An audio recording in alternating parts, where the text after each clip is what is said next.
Assalamualaikum warahmatullahi wabarakatuh. Baik, saya akan melanjutkan materi selanjutnya, yaitu sistem informasi keuangan. Sistem informasi keuangan merupakan sistem informasi yang memberikan informasi kepada orang atau kelompok baik yang berada di dalam perusahaan maupun di luar perusahaan, yang memuat mengenai masalah keuangan dan juga menyediakan atau berisi info mengenai arus uang bagi para pemakai seluruh perusahaan yang ada. Dengan kata lain, bahwa sistem informasi keuangan merupakan bagian dari sistem informasi manajemen yang digunakan untuk memecahkan masalah keuangan dalam suatu perusahaan. Sistem informasi keuangan berkaitan dengan sistem informasi manajemen. Salah satunya bentuk sistem informasi keuangan dapat dibagi dalam bentuk laporan khusus, laporan periodik, hasil dari simulasi matematika, saran dan sistem pakar, dan komunikasi elektronik, sehingga dengan adanya sistem informasi keuangan dapat mempermudah untuk memenuhi kebutuhan manajer dan beberapa elemen di lingkungan perusahaan atas informasi yang menjelaskan status keuangan perusahaan. Tujuan sistem informasi keuangan yaitu yang pertama memenuhi prinsip aman. Maksudnya bahwa sistem informasi keuangan ini harus membantu menjaga harta milik perusahaan yang harus disusun dengan atas pertimbangan-pertimbangan pengawasan intern. Yang kedua, mempunyai prinsip cepat. Maksudnya bahwa standar akuntansi harus mampu untuk menyediakan data yang dibutuhkan tepat pada waktunya. Demikian materi yang dapat saya sampaikan. Selanjutnya akan dibacakan oleh teman saya. Baiklah, selanjutnya pengertian manajemen. Sebelum membahas tentang pengertian manajemen dana, maka akan dibahas pengertian dana dan pengertian manajemen secara terpisah.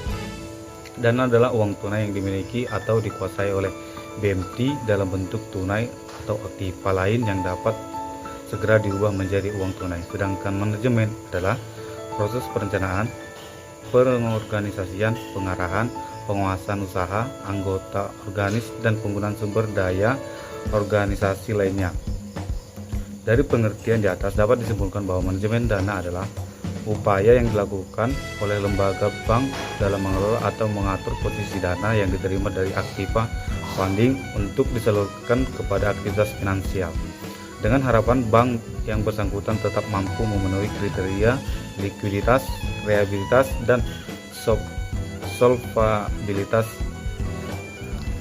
Yang kedua, tujuan manajemen dana.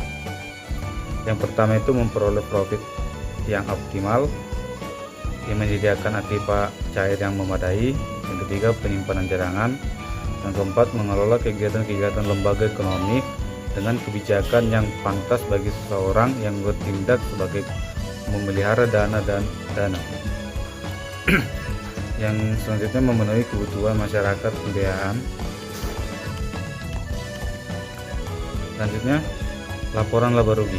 Laporan laba rugi adalah suatu laporan keuangan yang menunjukkan pendapatan, pengeluaran, dan laba atau kerugian yang dihasilkan perusahaan selama periode waktu tertentu.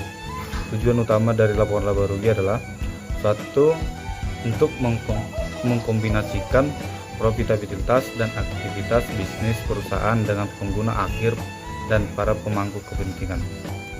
Selanjutnya, pengertian sistem biaya. Sistem biaya merupakan alat pengukur performa suatu perusahaan. Pengukuran performa ini dilakukan secara periodikal dan terus-menerus. Sistem biaya telah dipergunakan berbagai perusahaan sebagai pengukur performa secara periodik. Ada 3 sistem informasi keuangan mempunyai 3 tugas pokok, yaitu mengidentifikasi kebutuhan uang yang akan datang, membantu perolehan dana tersebut, dan mengontrol penggunaan. Berikut adalah model dari sistem informasi keuangan. Yang pertama, subsistem input keuangan. Subsistem input keuangan ini berupa sistem informasi keuangan yang menyediakan data input bagi aplikasi pengguna. Yang kedua, subsistem audit internal, membantu SIA dalam menyediakan data dan informasi internal dengan penelitian khusus yang dilakukan auditor terkenal. Yang ketiga itu subsistem intelijen keuangan, yaitu mengumpulkan informasi dari elemen yang lingkungan yang mempengaruhi arus uang masyarakat memegang saham dan memiliki serta pemerintahan. Yang kedua, subsistem output keuangan. Ada 3 bagian. Yang pertama, sistem peramalan, yaitu melakukan peramalan jangka panjang 5 sampai 10 tahun ke depan untuk menyediakan dasar bagi perencanaan dasar bagi strategis. Yang kedua, subsistem manajemen dana berkaitan dengan arus uang melalui perusahaan. Yang ketiga, pengendalian, menyediakan anggaran operasi tahunan dan kemudian menyediakan informasi umpan balik kepada manajer sehingga mereka dapat membantu biaya aktual dibandingkan dengan anggaran.